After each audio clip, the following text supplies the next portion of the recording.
So we don't know the prevalence of human trafficking in the United States. There was a study in 2016 by the University of Texas in Austin, just for Texas. That study happened to reveal that there were over 300,000 victims of human trafficking just in Texas. That's enormous, right? So imagine California, New York, and Illinois, Florida. If you have a state like California, does that mean we have 500,000? Does that mean we have more than that?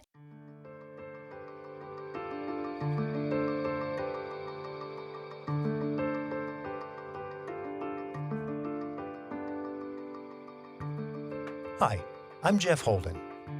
Welcome to the Nonprofit Podcast Network. Our purpose and passion is to highlight a nonprofit organization in each weekly episode, giving that organization an opportunity to tell their story in their words to better inform and educate the respective communities they serve, as well as provide one more tool for them to share their message to constituents and donors. Our goal is to help build stronger communities through shared voices and to both encourage and support the growth of local nonprofit organizations through podcasting. Thanks to our founding partners for their foresight in helping us transform the way conversations start. CapTrust, fiduciary advice for endowments and foundations. Runyon Saltzman Incorporated, RSE, marketing, advertising, and public relations creating integrated communications committed to improving lives. And Western Health Advantage, a full-service healthcare plan for individuals, employer groups, and families. Before the episode begins, I want to take a minute to share that we now have a website where you can sign up to get our weekly email updates on the latest episodes, transcripts to prior episodes, and see what else we have going on. Please be sure to register so you never miss an episode or any other important information we may have to share in the nonprofit space. You can find us now at nonprofpod.com. That's nonprofpod.com. You'll also notice on the website a microphone in the lower right-hand corner. By clicking on it, you'll be able to leave me voicemail messages, maybe a question you'd like me to ask our guests, or just a comment on the program. I may even play your message in an upcoming episode. I look forward to more engagement with you as we continue to grow and better serve our nonprofit community. Thanks. Human trafficking is a pervasive and insidious crime that affects millions of individuals worldwide, stripping them of their basic rights and freedoms. Victims, often lured by false promises of employment or a better life, find themselves trapped in exploitative situations where they're forced into labor or sexual exploitation. We tend to commonly think of this from the sex crime perspective, but it's also labor. This modern-day slavery transcends borders and socioeconomic backgrounds, affecting vulnerable populations, including children, who may lack the resources, support, or capability to escape their dire circumstances. The clandestine nature of trafficking networks, coupled with the stigma and fear faced by victims, makes it a complex issue to combat. So much is required to address this crisis that it requires a multifaceted approach combining education, legal reform, victim support services, and a web of communication to begin to dismantle trafficking rings and provide survivors with the tools to rebuild their lives.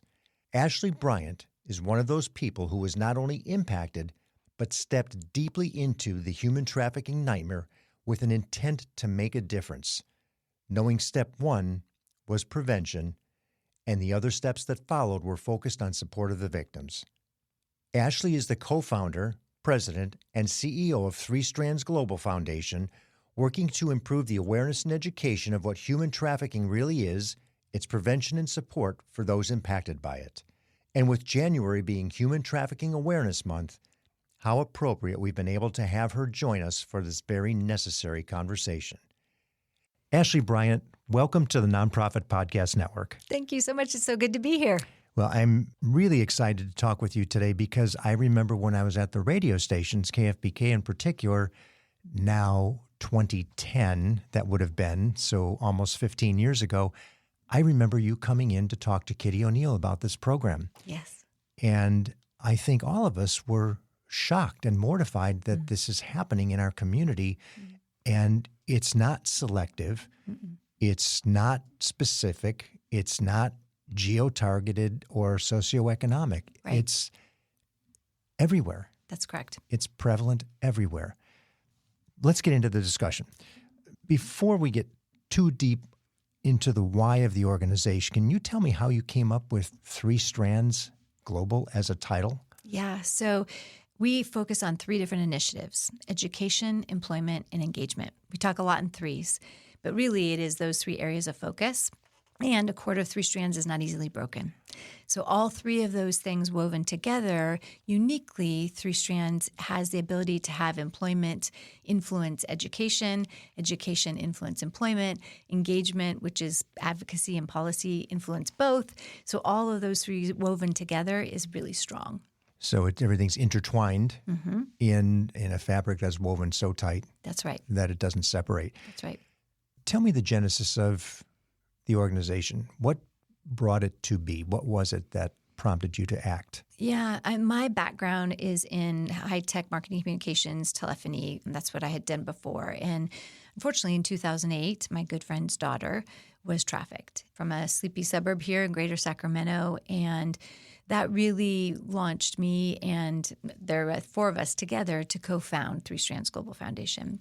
And the idea was, because of what had happened to her, how could this be happening in our community, let alone the United States, based off the research we did? She was sold on Craigslist. She was trafficked and bought 15 to 20 times a day by men who were seeking to have sex with minors. And that just wasn't okay.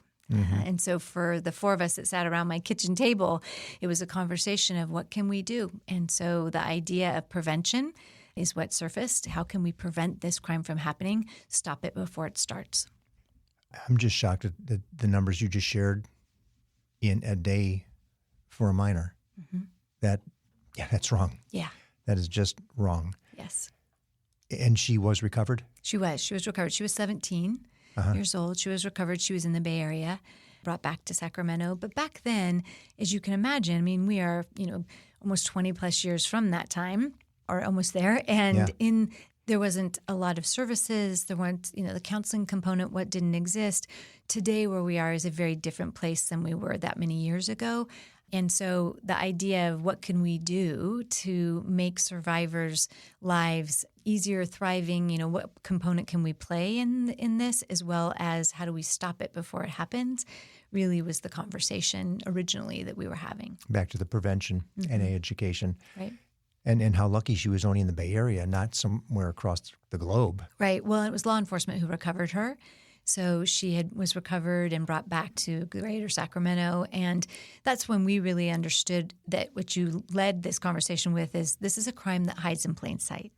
This is a crime that doesn't discriminate on socioeconomics. It doesn't discriminate on location or race or anything. It is a crime of greed and power and control, and it's a business.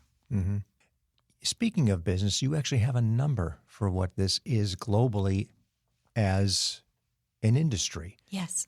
Which is? 50 million people are trafficked or exploited, enslaved in the world. And it is a $256 billion industry, which is more than the GDP of Costa Rica. $256 billion. Yep. As an industry to traffic or enslave people. That's right. And we think many times human trafficking as moving somebody from a point to another, but the piece we don't think about is the enslavement. Right.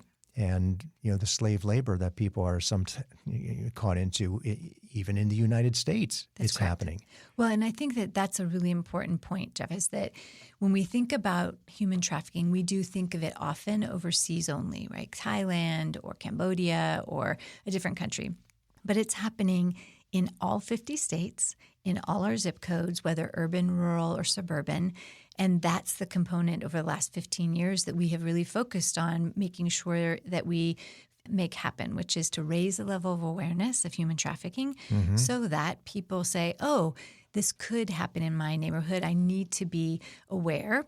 I need to make sure that I understand what it is and what it isn't, because it's not just sex trafficking, it's labor trafficking, to your point. Right. And we often don't talk about that. Forced labor and commercial sexual exploitation are the 2 that we track in the United States, the National Trafficking Hotline does. And that's what we need to be able to make sure people understand is happening in our backyard. Yeah, I think it's so easy to identify the sexual trafficking because we get that. We understand that. but the nature of the enslavement, and it could be as simple as somebody with their particular situation at home as a housekeeper. That's right. That's right. And so many less obvious ways Right. that appear masked. That's right. And, even someone who gets paid a little under the table but not a fair wage, right? Part of the reason we have minimum wage and we have the wages that we do in California as in different laws is so that people know what is a fair wage. And if someone isn't getting that and their labor is being exploited, it's labor trafficking. And so we need to be aware of that component too. Tell me about the programs, because you've instituted a variety of things. Of course, over the last 15 years, the growth has been just immense in what I recall and the several times that we've spoken.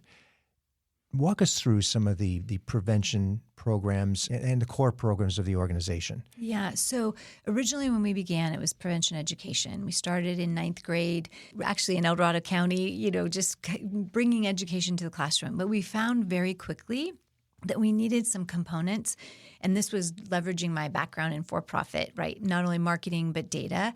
We needed a protocol that was going to be designed for schools, because even if we went into a school, when we left a school, then what did the teacher and the staff and the administration do? How did they know how to respond? And what right? next? And we didn't want the kids to fall through the cracks. That was the most important piece from a missional component. So, it started that core component of protocol, training, education, and research. That was sort of the ground. And then it has now morphed into being called Protect, which is the Protect program, not just 9th grade, but kindergarten all the way through 12th grade. So that has been a flagship program for us from the beginning and is scaled across the United States into many, many, many districts. And I think, too, as we look at that Protect program, it has influenced the other 7 programs that we now have as well. That includes a RISE, which is a juvenile justice program that's done in Texas mostly, a CARE program for caregivers, parents, and guardians. We also have BRAVE, which is for nonprofits if they wanted to have really efficient employment programs for their wraparound services. We also have Safe Life, which is for those who might have disabilities, who we want to make sure to increase protective factors for them specifically, and a couple others too. But our flagship in the education space is really the Protect program, which is a school-based program. And then I would say our juvenile justice RISE program. And on the Protect program, you mentioned it's scattered throughout the country in a variety of different schools. I'm imagining school systems, school districts, et cetera. Right. How many states? So I think in DAL, we're in 15 states, but we do have licensed facilitators in other states.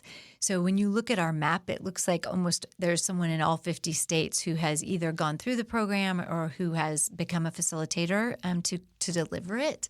But we know we have districts and schools in 15 different states that are using it.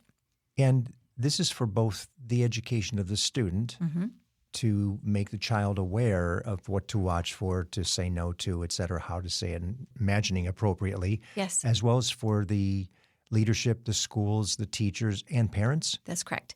Okay. So when you think about holistically, every program is we center missionally who is it we want to protect, who is it that we want to prevent, right? Because prevention is key and that's our focus.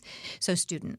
So that means that we have teachers, counselors, social workers, administrators. Everyone needs to be trained. We have a facilitator academy that someone can become a champion or an ambassador, if you will, who understands deeply not only the training but also the curriculum, kindergarten through 12th. And then we have an all-campus training that would make it so that everyone would have eyes and ears to see to holistically protect that child. But then that one who goes deep has a deeper relationship with us so that as we make updates and data that we give back to them, there's a relationship there that is built that it's not necessarily stronger, but is deeper in the level of understanding of the program as well as the outcomes that are coming out of that district. Okay. And that program is a fee-for-service that they actually buy from you. That's correct. What is the specific orientation of the organization in our greater area? Yeah. And how big is our greater area that you're servicing? Yeah, so 256 districts in California alone that we have been in. And And it depends, sometimes we've been in Sacramento, they've lost funding and there's no ability to be able to pay. We are really good. Our staff is exceptional at going to find grants.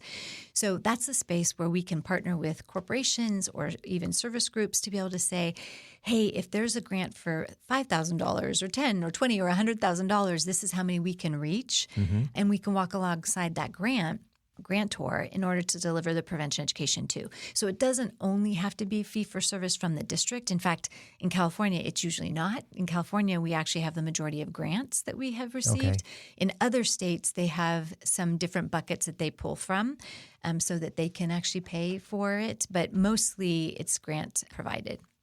That's amazing that you have the opportunity for various funding sources, wherever the situation may be, whether it's a different state or even in the state of California. Well, and two, the other part is that back in 2019, one of my goals was to diversify revenue from a nonprofit perspective, because I'm a strong believer that nonprofits should be run as a business. And you're preaching to the choir. I think you're preaching to the choir at large for everybody listening to the episode as well. Yes. And Dan Pallotta is a huge mentor friend in the sense of I read everything and have been at so many different conferences with him and emailed him because I believe that, what nonprofits are sometimes strapped in this space of, the nonprofit space and indirect funds are important. And so I, like him, am a believer that 20 to 30% should be indirect to be able to do creative, innovative things. And our programming wouldn't exist if we didn't have indirect funds. And so when we look at a grant and even speak and build relationships with grantors, it's about how do we walk this together? We will absolutely, because we've tracked data from the very beginning, show you how the impact we're having.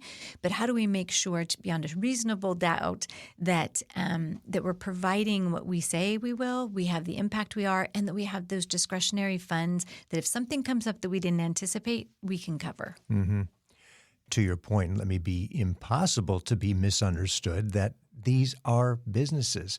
And we're talking about millions of dollars of businesses, in some cases, tens, 20s, hundreds. That's right. These are big business, and they have to be run properly and executed properly. And to think that this nonprofit moniker or tax status is a vow of poverty to work there is such a misnomer. Very much. It is such a misnomer, and we obviously encounter it often, especially the smaller organizations that are just struggling to get by. If they could reorient some of that and run it just a little bit differently depending on the board and how they're funded.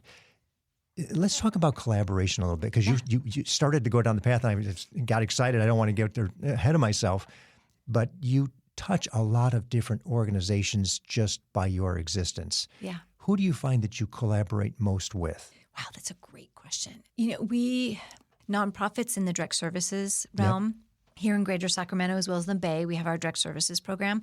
We have a lot of wonderful, deep relationships with nonprofits that work in this space, Weave and My Sister's House and Family Justice Center. We also have the DA's office, as well as the courts, child welfare, so the government agencies as well when it comes to direct services. On the prevention education side, we work alongside other nonprofits who offer, whether it's after-school programming or are in the schools, in addition to the people who have been facilitators of the Protect program. But we also work with the school districts and the state level, whether it's the California State Board of Education or other states' Board of Education. We work alongside them too. So I think, one of the things that we just came talking about was this nonprofit model. I am a big believer in abundance rather than scarcity. And I think that when we know without a doubt that we can't solve this problem by ourselves, and we truly believe that, then we come open-handed in an abundance fashion rather than scarcity. And I really believe, at least as it relates to human trafficking, we have to do that. Now, all of us are going to go after grants. We're all going to go after things. We know that's a competitive space, which in and of itself is just that. But it doesn't mean that we can't, with grantors, have a conversation around, could we do this collaboratively with one or two other agencies? Yeah, that's what I love to hear. And I think that's the changing face of nonprofits today. It's more the mission than the organization. And as we recognize that, the collaboration changes. And that competitive nature, you're right, you're seeing a bonding of sorts of multiple agencies going, hey, we all win in this case. It's not one, but it's collective. Right. And we're actually seeing collectives built to where they're collaborating to group themselves together so that they can have a distribution, and somebody maybe manages the administration part of it. Right. And the grant writing part of it, Right. but they all benefit because it's still about the mission. Right. And we've had that in 3 different places, Jeff. In San Diego, we did a collective with 2 other nonprofits. It was funded by one funder over 4 years, and we worked together in all 41 districts in San Diego. And then we had an after-school program and a drama. We've done it here in Sacramento with 2 other agencies, right? We do that all the time. I'd love to hear that. And we actually, even the Dignity Health Grant is that we have to apply with multiple agencies. So, it is, I believe, grantors understanding the longevity of a grant needs to be improved, as well as partnerships. I think those 2 places, if it's not just an annual thing, which I get is hard, but it helps us not to just have 1 year, but 2 or 3. And then the ability of that nonprofit to map out how do we sustain that then? Because you still have to be able to figure out where the money's going to come from after the grant ends. Sustainability is so critical. Right. And we just had Chelsea firing for planned giving. And I don't want to get off track on that, but that's a part of it. And Right. it's a conscious decision and intention to move down that path. Again, it's tough when you're really small because you're doing everything and wearing so many hats, but when your organization starts to build a little bit better and it's a little bit larger, you've got some development resources, then you have the ability to really dive into these other areas of sustainability in so many different ways. Right. Well, and I think about, we have 43 staff now. And the hardest thing for me, and I recognize this, is that from the beginning around my kitchen table, there were 4 of us. I have always worked in startups. So whether I take out the trash or I'm making a strategic decision, at 30,000 feet for the agency, I can go from one to the next because that's just been my historical career background. But to pull myself out of that, that's actually hard sometimes when you've got 43 staff. And now I don't need to be doing some of the stuff, operationally that I might have always done, and that someone else really to be able to empower them to be able to do that. I'm finding that transition has been an interesting journey. Not uncommon for an entrepreneur to let go of the reins in some way, shape, or form, because more often than not, we'll screw it up. Right, yeah. We're holding it too tight. Yes. And we don't have all the answers. No, and I think I have always believed, my grandmother instilled this in me. I'm a lifelong learner. Like, there is nothing, not a day that goes by that I don't think about, wow, I just learned something new on this. Right.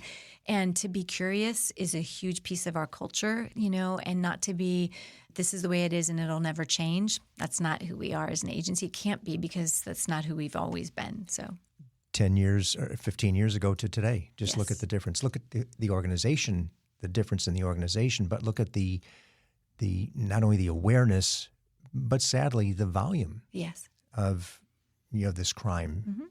And it's not getting any better quicker. We really have to work at it, and to your point of prevention, just stay on it. Right. We'll be back with more from Ashlie Bryant of 3Strands Global right after this message from the people who make this program possible. I was in the media business for over 35 years and had the great privilege of working with Runyon Saltzman, RSE, Marketing, Advertising, and Public Relations. We collaborated on many different campaigns, but their commitment to the nonprofit sector hasn't changed since their founder, Gene Runyon, started the agency. Over many years and many campaigns, Runyon Saltzman has been committed to improving lives by tackling California's most challenging issues. Guided by research-informed strategies and insightful, creative solutions, RSE develops innovative communications campaigns that raise awareness, educate, and reduce stigma in diverse communities throughout our state and beyond. To learn more about RSE, visit rs-e.com. Hello, this is Scott Thomas with Cap Trust in our Sacramento office. I specialize in working with local nonprofits and associations. Annually, we survey private and public nonprofit organizations across the country to better understand challenges they see in today's environment. In our more recent survey, we heard concerns about proper board governance, mission-aligned investment, and how to implement alternative investments. If you would like a copy of the survey or to discuss your organization, look me up, Scott Thomas at captrust.com. I'm thrilled to have Western Health Advantage partnering with us, as they do so much to support so many nonprofit agencies in our community. As a truly local health plan, you'll find individual and family options, employer options, plans for CalPERS and Medicare Advantage. From medical services to pharmacy, health and wellness support, as well as behavioral health care, Western Health Advantage has a plan that fits what you need. As an employer, for profit or nonprofit business, individual or family, you can find more at westernhealth.com. Funding, you started to talk a little bit about that in terms of the organization. How are you funded? So the majority right now, more than 50% is grant funds. So whether that's state, federal, or corporate, family foundation, that's sort of a grant. And then the remainder is, individual donors, monthly donors, one-time campaigns, end-of-the-year campaigns, things like that. Okay. And then, of course, your fee-for-service stuff that you actually share and charge out into the other states. Yes. Which I love that, because it really is giving you a spread and a depth of distribution in revenue that you're not reliant on one or two places and things, which again is challenging. If something changes, the budget changes. I mean, we know in the state of California, it's been challenging, is going to get more challenging. That's correct. And the other piece too is that things like COVID happen. Yes. Right. And so I've always said since day one, if I get hit by a bus, right, tomorrow, then we want to make sure beyond a shadow of a doubt that the good work that's happening by this agency continues to happen. So how do we set it up for success in that space to make that happen? And here's the other thing we don't talk about very often, but I actually think is really interesting is how do you merge or acquire to be able to for best practices with other agencies. In the movement this last year, there were 9 different individual nonprofits that have merged into 3. And so 3 came together in 3 different places. So that's an interesting conversation too. You don't hear about it often, but it is something that I think, at least for the movement of anti-trafficking work, is something that we're seeing evolve. Well, and 2 things. Keyman Insurance. We can't have you get hit by a bus tomorrow. Yeah, no. And secondly, is that mergers and acquisitions back to business. That's right. As businesses grow and see opportunities, and there's an opportunity to look at another agency that's fulfilling something that you could use as a service or need, why start it? Right. If there's a way that you can merge the 2. Yes. And that's so important. If someone's listening and they're thinking, I want to start a nonprofit, go research who does what now. Because there's usually someone who's doing it. And to have we have 16,000 nonprofits, I think, in Sacramento. 13,000. Something. Yeah.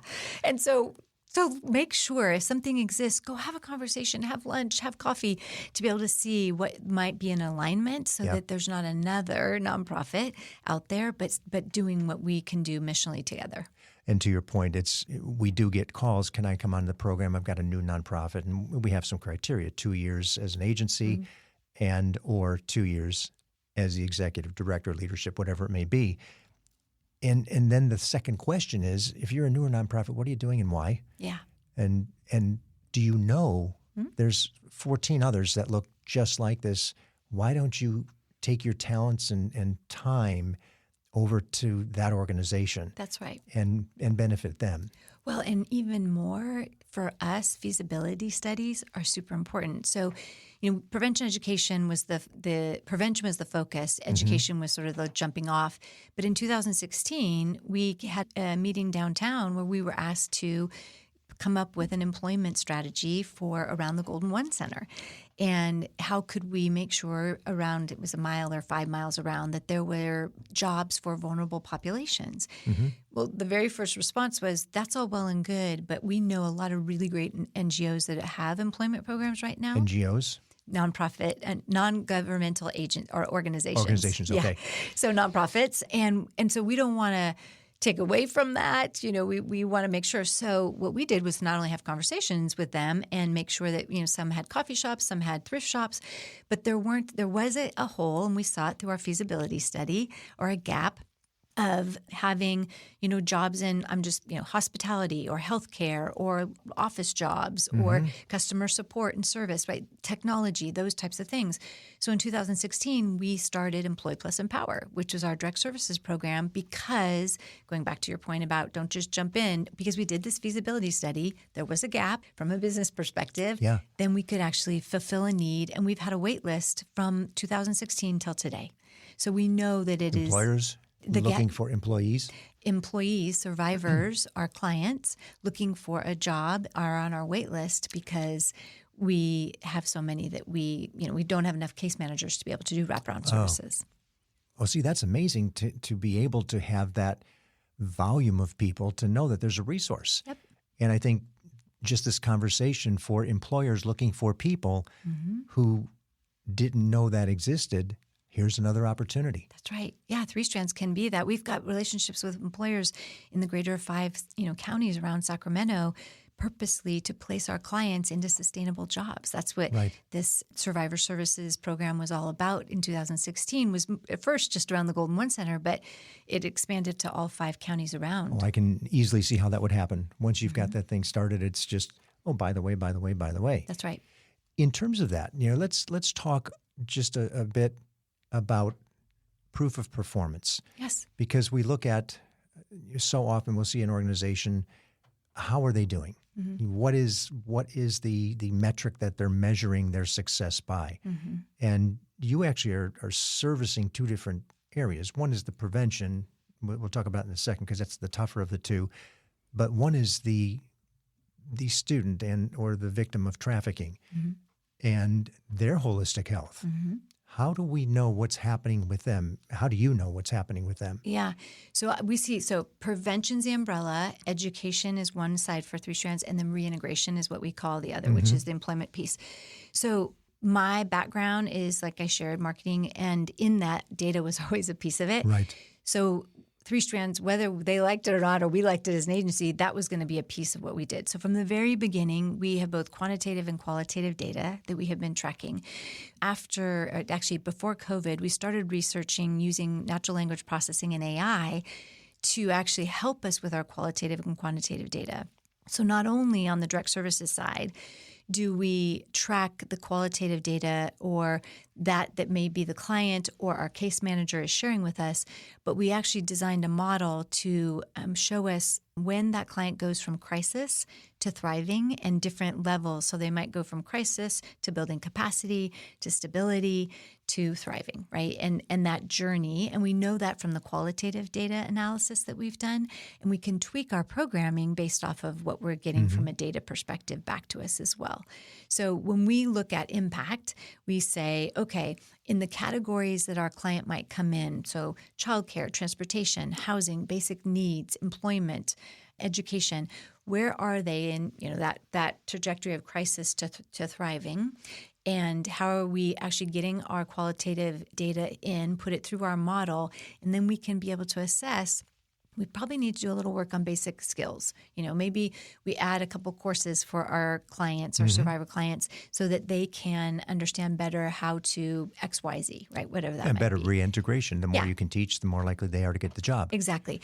But having that model for us has been a game changer from the very beginning of quantitative and qualitative, then add AI and natural language processing, because it helps us sooner know exactly where we are on target. I can always see how many services have we provided by month. I can see how many clients we've actually served every single month.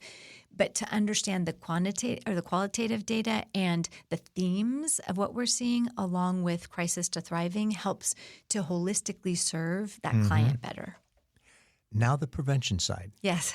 And this is the tough one. We were talking about this right before we started. Either because it's just growing so much and so rapidly, because you can't really gauge it. We only know what we know. We don't know what we don't know. Right. Talk a little bit at least about what we can identify. Right. That we know we're making some semblance of an impact and how we would gauge it. Yeah. So we don't know the prevalence of human trafficking in the United States. There was a study in 2016 by the University of Texas in Austin, just for Texas. And, all studies have like naysayers and people who are like, yay, this is great. So that study happened to reveal that there were over 300,000 victims of human trafficking just in Texas. That's enormous, right? 300,000? Yes. 300,000. Right. And up until that's about a 30 million population state-ish. Yeah. That's 10% of the population. Right. Just in Texas. So imagine California, New York, and Illinois, Florida. Right? Because Texas doesn't have the most, according to the National Trafficking Hotline, victims and or survivors who are calling in for services or to be recovered, right? So if you have a state like California, does that mean we have 500,000? Does that mean we have more than that, right? Certainly more because of just our border situation, and we know. Potentially. So, but because we don't, a study of prevalence hasn't been done. long ago, we looked at 3Strands that we needed to be able to look at our programming specifically in the impact to your question of what impact was it having in a school district. So take a smaller group, if you will, or a community, right? Get it down from a state or a nation, go smaller to community. And so we implemented not only pre and post for in the school-based program for our teachers and administrators, counselors, et cetera, but also students, so that we could see quantitatively what are we seeing in terms of behavior change, increased knowledge, and then increased recognition of signs. So when we measure those three things from a quantitative perspective, and then in addition, we add in the qualitative piece, to be able to also look for those three things, then we can overlay them and we can say, okay, our teachers are by 72% saying that they see behavior change in their classrooms as well as themselves. Wow, that's a great thing. Right. That means that they are changing their behavior, understanding trauma, and making different choices with their students. So their students now feel safer potentially, and their students maybe also feel empowered in different ways, right? The behavior component is a part of it. Awareness and signs and knowledge is a different piece. But we're taking it at the local level, if you will, in that space of prevention education to be able to truly look and see how are we impacting that community, and then giving that back to them too, so that they can see how we impact the community, and then measuring. And this is hard, but one of our schools, the counselor came back to us and said, wow, we can give you right away, the student was online with someone that they shouldn't have been, and because of the curriculum told us this, we were able to get on that immediately and stop that child from being trafficked and stop the exploitation from happening, which had already, the grooming process had already started, right? Grooming that child to trust, grooming that child to be exploited or trafficked. So the fact that we know, and that's just one example of many, but that's one where you can say, okay, so us measuring allowed us to understand that better. That's empirical. Yeah. And I have to say, I was traveling over the Halloween period and was in Illinois, Chicago area for the airport, and then into Minnesota. I've never seen the signs on the back of bathroom stalls and, in the airport on marquees of say something. And to your credit, that in itself is awareness, Yes. And working on prevention. But beyond that, by people saying something now gives us a metric to start to identify, okay, now they're talking and we're hearing about it. Right. And that's pre-victimization. That's right. pre-trafficking, which I think is going to make it look worse initially because it's just all the information and volume of information coming in that we didn't know what we didn't know. Right. Now that we know it, we're starting to get a baseline where we can identify what's happening and that the prevention is working. That's right. Okay. Yeah. So, and again, it's the first time I've seen that. So something is certainly occurring. Yes. Well, and I think that you will now, our flight attendants are trained. Transportation, when it comes to Truckers Against Trafficking, that's a nonprofit that we've been, known about and aligned with, over time. There's different industries that traffickers are going to create and run their business. And like you had said earlier, it's not about just staying, where they are. They will go to different locations. They will take that victim to different locations across the United States, sometimes just locally. But it's important for all of us to be aware at that level. So the awareness piece is important, right? That's our engagement of our 3 E's, is to make sure we have a public awareness for folks, whether it's on the back of stalls in bathrooms or it is campaigns that we talk about what is human trafficking. We have a HT 101 that is available on our website that if you go, you can actually understand what human trafficking is from a 101 level. And when you're out in the world, you'll be able to recognize it and alert the National Trafficking Hotline. And HT, Human Trafficking 101. Yeah. HT. Took me a minute. You kept going, so I caught it right away. We talked about the funding. What is your total budget? At the end of this fiscal, which will be June 30, it'll be $5 million. Congratulations. That is an astounding amount to think you started with nothing. Yeah. Just 15 years ago. You mentioned 43 staff. You are across the country in 15 different states. You are making an impact in so many different ways. What if budget were no option? You mean if money disappeared? Yeah. What would it look like? What would the organization look like if you had all the money you needed. Oh, if we had all the money, All the money we you needed. needed. Yeah. What would Oh you my do? goodness. What would it look like? You're talking to an entrepreneur who I know, is that's all why about innovation. So the vision for 3Strands is a world free from human trafficking. So if I had all the money in the world, I would design even more within the 4 Ps. So prevention, protection, prosecution, and partnerships are the 4 areas of focus in the anti-trafficking world across actually the globe. So we fall it within the protection and prevention side.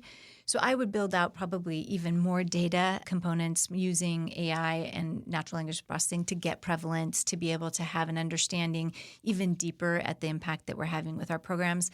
Holistically, looking at more programs from a prevention perspective. What are those places and those vulnerabilities and communities that are vulnerable that we're not reaching right now, that we could just offer all of this for free and not have anybody even do free fee for service? If I had all the money in the world, Right. I would do that for sure. Because there are vulnerable population school districts that certainly we are looking for grant funds immediately. But if I didn't even need to look, and that time could be spent building or improving, the programs that we have. The other thing that I would do is probably, I don't know, I might even take and say, who are the other players that are out in the world and how can we consolidate and make it so that we're a combined force and use those funds to be able to get the workforce to a place that's competitive with the outside world, because nonprofit, we know, is not paid at the same rate as for-profit. And get some folks in to be able to look at that holistically across the nation and maybe even the globe. Do we know geographically, globally, where the hot spots are? Where are they? So it globally is different than the U.S. So I'll talk about globally first. So what I talked about, Thailand, Cambodia, some of those places, Philippines, those are hot places in the world that need a true focus because the victim is usually younger in overseas. One of the 3Strands has the UN consultative status, and by 2030, the UN would like everyone to have access online. We think that's great. However, we need to not open Pandora's box and make sure that those who would have nefarious things for children in the Philippines or Thailand or anywhere else wouldn't have access online to some child in some remote village to be able to exploit them and pay them, right? There's a whole lot of that already that happens. We don't want to even open it more. So let's make sure we have good things, checks in place. So from a global perspective, I would just, that is what I would share with you. Doesn't mean it doesn't happen in other countries, for sure. In the U.S., there's a heat map that we have even on our website that people can check out. And California obviously has the most. The 3 cities, it's San Francisco, Los Angeles, San Diego, New York, Illinois, Florida. Those are sort of the top, which you think because we're the most populated states. But again, it doesn't mean it doesn't happen in North Dakota or South Dakota or New Mexico or Arizona, right? But those happen to be the ones that have most. Back to reality, where there is a budget. What's the greatest need? We have a wait list, right? It's waivers between usually around 60 to 90 people. So those are just survivor clients who want to be able to have sustainable jobs. And our case managers manage anywhere from 20 to 30 clients at a time. So that means hiring those extra people, whether that's 2 to 3 people. So that, to me, is a great need. We have a drop-in center now, the table. That was the very next question. Oh, good. That's big news because that just happened. Yes, it did. January 31st, we opened the table, which is the drop-in center downtown H Street, which is a brick-and-mortar facility for people to come to. That's right. It has laundry. It has a kitchen. It has a food pantry, a clothing closet, case management rooms, mental health, as well as wellness rooms, a shower, all of those things. It's a drop-in center. And we have referrals that come from our partners, but we also have those who drop in. And we have a toy drive that's happening this next week for those who are on our caseload. But the greatest need is, let's get those waitlist people off the waitlist. That means we have to have a full-time employee to be able to meet the needs of those individuals. How about a success story or two? Yeah. There's somebody that's come through the program that was trafficked in some way, shape, or form, went through, is maybe now gainfully employed as a result of a placement that you made, or just something from A to Z. Yeah, lots of those. I can imagine. Yeah, so many. In fact, almost 1,000. Oh my gosh. Yeah. So we have served almost 1,000 survivors and placed them into sustainable jobs, our clients. And that can range from someone coming in 16 and up, so 16 years old to 80 years old. Might be someone who may be a client. And, a trajectory of meeting with our case manager, walking through the door at the table, or meeting them from a referral that comes from another agency, hospitality job, where we place in a local hotel, whether it's customer support I can think of, or marketing, or has been a trajectory for lots of different clients who come through our doors. Healthcare is another one, phlebotomy. Those who want to be techs, healthcare techs who come through the door and go through and work with our case manager on what does it mean to build a resume? And if I have been exploited or trafficked, how do I make sure that I even know what an interview should look like? And what are some of those skills that I need as I walk into that interview? What are those soft skills that I need to communicate? What does conflict resolution look like? Mm-hmm. How do I make sure that I can do that? We stay with our clients for a certain amount of time after they have their job so that we can make sure that if there's anything that comes up, that we can address it and walk them through that. And then the other piece is we have a program called TRUE, which is Trauma Response and Understanding for Employers. And that program is offered for employers so they understand trauma. And we never out our clients at all. The reason we did trauma was so that anybody can experience trauma, and not just trafficking, but it could be anything, right? Sure. And so an employer would understand how best to be trauma-informed and while that individual client is being placed at their business. So lots of different success stories. I never really talk about one because I never want to be able to highlight just one individual, but Right. There are 1,000 almost who we have placed and had the opportunity to empower and walk alongside. Well, and that TRUE program actually envelops a variety of different things. As you mentioned, various traumas. That's right. That's to the benefit of the employer, not only for your particular placement, but they can take advantage of that to any situation. In so many cases, so many people that have some semblance of trauma that's impacted them and can impact their performance at work. That's right. And when you think about it, if I'm an employer and I have so many different HR programs that I need to offer my staff, that one, it helps not only from a team perspective, but it helps the individual understand, wow, this person may have experienced trauma, and so how I show up looks different. Mm-hmm. In both ways, for both the employer and the employee. And it's a sense of confidence for the employee, too, to know that their employer cares. Right. And without the state telling us we have to do it. Yeah, exactly. Yeah. Or charging us for having to do it. Yes, yes. Ashlie, what's the best way to learn more about the organization, to reach out? Yeah, so our website is a great place to be able to go. We have all of our staff on there and email addresses that people can connect with. Mm-hmm. If it's a client or a survivor client, the drop-in center is a great place to go, as well as, we have on our website if you need help now, so that they can actually get that immediately. And then if they're interested in any of the prevention education programs, which there are 8 now, to reach out to our staff, which is on the website as well. To be What's the web URL? Yeah, it's www. and then the number 3, S is in Strands, Global GF Foundation.org. So SGF, 3SGF.org, or you can write out 3Strands Global Foundation.org. And I'll put it in the show notes as well so anybody can find it just by clicking there. But helpful for somebody who's driving and hears and says, okay, I need to know where to go. Yes. Because I'm curious. Well, and the other piece, too, is not only the website, but we have, right now is the end of the year campaign. Yes. I talked about the wait list. We would love for people to engage in that space and help us to be able to draw down off that wait list. And this is a perfect time as people close out the year to be able to think about their gifts, to be able to give. And your website's a little bit unique. You have a beautiful mural-esque graphic on there, but if you do nothing else on the website, go there and move your cursor around on it because it's like puffs of smoke moving throughout the graphic. It's one of the neatest things I've seen on a website graphic. Yeah, and all kudos to our marketing team. They have done a beautiful job of building that website. And the mural that you see on the homepage is actually the mural on the back of our building. And it's called Blossoms of Resilience. And that's the table? That's the table. What's the address of the table? 1211 H Street. Okay, so it's 1211 H Street, downtown Sacramento. Yes. Ashlie, what you and your team are doing is so incredibly important and necessary in putting a dent in a horrific situation. And with Sacramento being an immigrant-rich city, we obviously have too many opportunities for trafficking to occur. Yeah. But you're making a difference in saving our children from the hands of the people that are so intent on getting hold of the most vulnerable. Yes. So thank you for your efforts, your success over these past 15 years. Yes.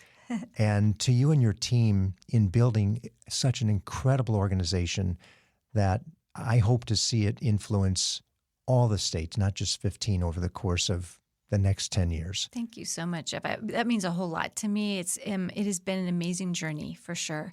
And I'm so humbled to have been a part of it. And I think for me, it's always about hope, right? This is a heinous, heinous crime. Mm-hmm.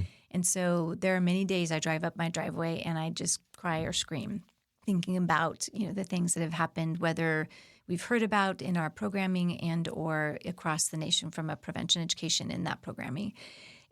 But I end in the driveway or in the garage thinking, okay, so let's think about the hope of what happened today, because there are so many stories at 3Strands of hope, and that's our focus, right? How do we make sure that we have a world free from human trafficking, that we can mobilize communities to help us combat it, and we focus on hope? Mm-hmm. As an empath, obviously, Yes. For the individual, and as the leader of the organization, hence the frustration, the ability to see hope through that is something that clearly resonates and translates to your staff and to everything that they do. Yeah. So as tough and difficult as it can be emotionally when you're sitting in that driveway, thank you for being that person, because what you've built is an incredible organization that's making a difference. Thank you. Thank you very much. Thank you for listening to the Nonprofit Podcast Network. I hope you enjoyed the episode. If what you heard moved you, please reach out to that organization and do what you can to help. If you like and appreciate what we're doing to support local nonprofits, please give us a positive review, subscribe, and share. If you're a nonprofit with an interest in participating in an episode, you can reach me at jeff@hearmenowstudio.com. If you have a need for the services or products our sponsors offer, please reach out to them. CapTrust, fiduciary advice for endowments and foundations. Runyon Saltzman Incorporated, RSE, marketing, advertising, and public relations, creating integrated communications committed to improving lives. And Western Health Advantage, a full-service healthcare plan for individuals, employer groups, and families. The Nonprofit Podcast Network is a production of, is recorded at, and edited by Hear Me Now Studio.